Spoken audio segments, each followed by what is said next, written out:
wabarakatuh. Halo anak-anak, bagaimana kabarnya? Semoga selalu sehat ya. Tetap dijaga kesehatannya. Alhamdulillah, kali ini kita kembali lagi pada mata pelajaran akidah akhlak. Sebelum memulai pelajaran, mari kita berdoa dulu ya. Al-Fatihah. A'udzubillahi minasyaitonirrajim. Bismillahirrahmanirrahim. Alhamdulillahi rabbil alamin. Ar-Rahmanirrahim. Maliki yaumiddin. Iyyaka na'budu wa iyyaka nasta'in. Ihdinas siratal mustaqim. Siratal ladzina an'amta 'alaihim ghairil maghdubi 'alaihim waladdallin. Amin. Baik anak-anak, kali ini kita akan belajar ya mengenai keteladanan sahabat Abu Bakar radhiyallahu an. Di sini sudah tahu ya siapa itu Abu Bakar radhiyallahu an? Nah, Abu Bakar radhiyallahu an merupakan salah satu sahabat Rasulullah yang diberi gelar Khulafaur Rasyidin. Kita akan belajar tentang apa aja kali ini? Kita akan belajar mengenai biografi singkat dari Abu Bakar radhiyallahu an, dan yang kedua mengenai sifat-sifat keteladanan Abu Bakar radhiyallahu an. Yuk kita mulai ya. Bismillahirrahmanirrahim. Yang pertama, biografi singkat Abu Bakar radhiyallahu an. Kita akan belajar mengenai nama beliau, panggilan dan gelar beliau, kelahiran beliau, dan yang terakhir wafatnya beliau. Nah, kita akan bahas yang pertama, nama Abu Bakar radhiyallahu an. Nama lengkapnya adalah Abdullah bin Utsman bin Amir bin Amru bin Ka'ab bin Sa'ad bin Taim bin Murrah bin Ka'ab bin Lu'ay bin Ghalib bin Fihr bin Malik al-Quraisy al-Taimi. Nah, jika diperhatikan ya anak-anak, garis keturunan Abu Bakar As-Siddiq maka bertemu dengan garis keturunannya Rasulullah ya, pada Murrah bin Ka'ab dan seterusnya hingga ke atas. Jadi masih ada ikatan persaudaraan antara sahabat Abu Bakar radhiyallahu an dengan Rasulullah Shallallahu alaihi wasallam jika ditarik dari Murrah bin Ka'ab ke atas. Nah, sebelum masuk Islam, Abu Bakar As-Siddiq bernama Abdul Ka'ab. Ketika masuk Islam, Rasulullah Shallallahu alaihi wasallam mengganti namanya dengan Abdullah. Kemudian nama ini Abdullah lebih dikenal dalam berbagai periwayatan oleh ulama Ahlus Sunnah sebagai nama Abu Bakar As-Siddiq. Begitu ya, jadi sebelum masuk Islam namanya Abdul Ka'ab. Setelah masuk Islam sama Rasulullah diganti menjadi Abdullah. Nah, kemudian setelah ada periwayatan lebih dikenal dengan nama Abu Bakar As-Siddiq. Abu Bakar radhiyallahu an salah satu dari Khulafaur Rasyidin. Sudah tahu ya Khulafaur Rasyidin itu apa? Ya, sahabat terdekatnya Rasulullah. Yang pertama Abu Bakar ini, Abu Bakar radhiyallahu an, kemudian Umar bin Khattab, Utsman bin Affan, dan yang terakhir Ali bin Abi Thalib. Selanjutnya nama dan gelar dari Abu Bakar radhiyallahu an. Nah, ini panggilan Abu Bakar oleh bangsa Arab berasal dari kata al-bakru yang berarti unta yang masih muda. Jika seseorang dipanggil dengan bakron, maka hal ini menunjukkan bahwa orang tersebut merupakan sosok pemimpin kabilah yang sangat terpandang kedudukannya dan juga sangat terhormat. Dari sini dapat dipahami bahwa digelarinya ia dengan Abu Bakar karena kedudukannya yang terhormat di tengah bangsa Quraisy, baik terhormat dari segi nasab ataupun garis keturunan. Begitu juga dari segi strata sosial. Kenapa? Karena Abu Bakar radhiyallahu an merupakan seorang saudagar yang kaya raya. Jadi kenapa diberi nama Abu Bakar? Karena selain beliau itu terhormat dari segi nasab maupun keturunan,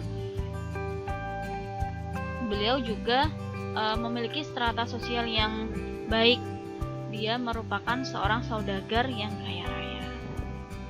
Nah, anak-anak, Abu Bakar As-Siddiq itu mendapat 2 gelar. Yang pertama Atiq dan yang kedua As-Siddiq.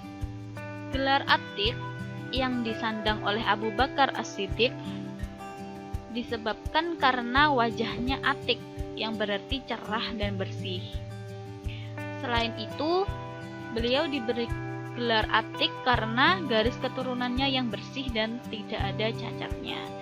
Atiq berarti di sini dilihat dari segi rupawannya dan bersih dari segi keturunan maupun nasab. Selanjutnya, beliau diberi gelar dengan As-Siddiq. Sudah tahu ya kenapa beliau diberi gelar As-Siddiq? Karena beliau merupakan orang yang pertama masuk Islam dan orang yang mempercayai setiap perkataan dari Rasulullah SAW, terutama saat Rasulullah SAW itu melakukan Isra Mi'raj. Pada saat itu seluruh kaum kafir Quraisy itu tidak mempercayai bahwa Rasulullah telah melakukan Isra Mi'raj. Namun di sini Abu Bakar radhiyallahu an sangat-sangat mempercayai apa yang dikatakan Rasulullah pada saat itu, yakni percaya bahwa Rasulullah telah melaksanakan Isra dan Mi'raj. Selanjutnya, kelahiran dari sahabat Abu Bakar radhiyallahu an. Abu Bakar As-Siddiq dilahirkan di Mekah pada tahun 573 Masehi.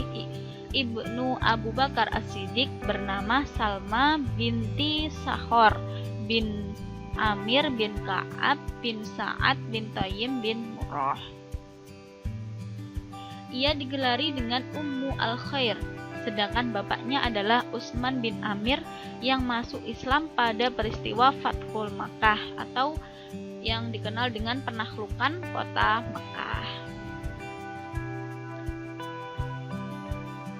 Abu Bakar As-Siddiq wafat pada Jumadil Akhir tahun ke-13 Hijriah ya. Sebelum ia meninggal, Abu Bakar As-Siddiq menderita sakit lebih kurang 15 hari. Pada rentang waktu tersebut, saat 15 hari itu, beliau hanya berbaring di tempat tidur dan tidak bisa melakukan sholat berjamaah bersama sahabat yang lain. Seperti yang kita ketahui bahwa sebelum Abu Bakar sakit, beliau senantiasa melaksanakan sholat secara berjamaah. Namun begitu, Abu Bakar agar tetap melaksanakan sholat jamaah di masjid digantikan dengan Umar bin Khattab. Abu Bakar meninggal pada usianya yang ke-63 tahun. Abu Bakar As-Siddiq memerintah lebih kurang 2 tahun. Karena pada saat ia menjadi khalifah, beliau sudah berumur lanjut. Jadi pemerintahannya hanya 2 tahun. Berbagai keberhasilan telah ia torehkan dengan tinta emas sejarah. Seperti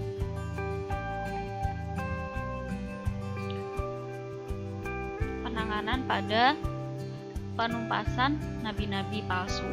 Itu yang menumpas nabi-nabi palsu itu merupakan Abu Bakar As-Siddiq. Dan hal ini tidak akan bisa dilupakan oleh umat Islam hingga ke akhir zaman. Selanjutnya, sifat-sifat keteladanan Abu Bakar radhiyallahu an. Beberapa sifat yang dimiliki oleh Abu Bakar radhiyallahu an yakni kemurahan hatinya dalam mengorbankan harta benda dan kekayaannya, kebijaksanaannya dalam menyelesaikan masalah umat, ketenangannya dalam menangani kesukaran, kerendahan hatinya ketika berkuasa, serta tutur bahasanya yang lembut lagi menarik. Abu Bakar adalah tokoh yang terbilang paling akrab dengan Nabi Muhammad SAW, karena selain beliau merupakan orang yang pertama masuk Islam dari golongan tua. Beliau juga sahabat dari Nabi Muhammad SAW. Karena besarnya pengorbanan beliau, Rasulullah SAW pernah mengatakan, Islam telah tegak di atas harta Siti Khadijah dan pengorbanan Abu Bakar radhiyallahu anhu. Selanjutnya, Abu Bakar As-Siddiq radhiyallahu an adalah seorang sahabat yang terkenal karena keteguhan imannya. Rasulullah bersabda, jika ditimbang iman Abu Bakar As-Siddiq dengan iman sekalian umat, maka lebih berat iman Abu Bakar As-Siddiq. Karena beliau tidak mencintai dunia ini, cintanya hanya dicurahkan kepada Allah Subhanahu wa taala dan Rasul-Nya, melebihi apapun. Dan yang kedua adalah karena rasa takutnya pada yaumul hisab atau pengadilan Allah Subhanahu wa taala. Suatu ketika beliau berkata, alangkah beruntung jikalau diriku tercipta hanya seperti selembar daun yang tidak dihisab pada hari kiamat nanti. Dua keadaan inilah yang menyebabkan Nabi bersabda bahwa imannya adalah paling berat dibanding iman umat Islam semuanya. Jadi Abu Bakar radhiyallahu an adalah sosok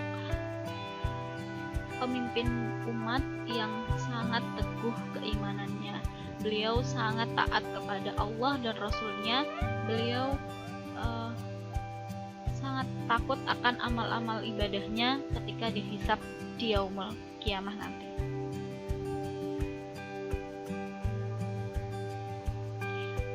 Abu Bakar As-Siddiq radhiyallahu an pernah pula menginfakkan 40.000 dinar untuk kepentingan sedekah dan memerdekakan budak. Dalam perang Tabuk, Rasulullah SAW telah meminta kepada sekalian kaum muslimin agar mengorbankan hartanya pada jalan Allah. Tiba-tiba datanglah Abu Bakar radhiyallahu an membawa seluruh harta bendanya lalu meletakkannya di antara dua tangan baginda Rasulullah. Melihat banyaknya harta yang dibawa oleh Sayyidina Abu Bakar radhiyallahu an bagi tujuan jihad itu, maka Rasulullah SAW menjadi terkejut lalu berkata padanya, wahai sahabatku yang budiman, kalau sudah semua harta bendamu kau korbankan, apalagi yang akan engkau tinggalkan buat anak-anak dan istrimu? Pertanyaan Rasulullah SAW itu dijawab oleh Abu Bakar As-Siddiq dengan tenang sambil tersenyum. Ujarnya, saya tinggalkan untuk mereka Allah dan Rasul-Nya. Begitu mulianya sahabat Abu Bakar radhiyallahu anhu. Dakwah Rasulullah SAW berjalan dengan bantuan dan dukungan para sahabatnya. Beliau dengan kedudukan beliau yang sangat agung tidaklah berdakwah sendirian. Terbukti pengakuan beliau terhadap jasa-jasa Abu Bakar yang sangat besar kepadanya. Tentu saja yang beliau maksud bukanlah semata-mata bantuan Abu Bakar untuk kepentingan pribadi beliau, akan tetapi demi kemaslahatan umat yang itu tak lain adalah dalam rangka dakwah dan berjihad di jalan Allah. Kecintaan yang sangat dalam pada diri Nabi SAW terhadap Abu Bakar pun tampak dari ucapan dan perbuatan beliau. Kalau kita mencintai Rasulullah SAW, maka konsekuensinya kita pun haruslah mencintai orang yang Rasul cintai. Kecintaan yang berlandaskan Islam dan persaudaraan seagama. Nah, anak-anak, dari pernyataan atau penjelasan ibu tadi dapat kita simpulkan bahwa sahabat Abu Bakar radhiyallahu an merupakan sosok yang sangat teguh keimanannya, sangat dermawan, sangat membela agama Allah dan Rasul-Nya. Maka kita sebagai generasi Islam harus mampu meneladani keteladanan dari sahabat Abu Bakar radhiyallahu an. Nah, untuk mengakhiri pembelajaran kita hari ini, Ibu memberikan tugas kepada kalian untuk membuat peta konsep mengenai biografi dan sifat-sifat keteladanan dari Abu Bakar radhiyallahu anhu. Silakan dikumpulkan di pertemuan selanjutnya ya. Terima kasih, mungkin itu saja yang dapat Ibu sampaikan. Kurang lebihnya Ibu mohon maaf. Wassalamualaikum warahmatullahi wabarakatuh.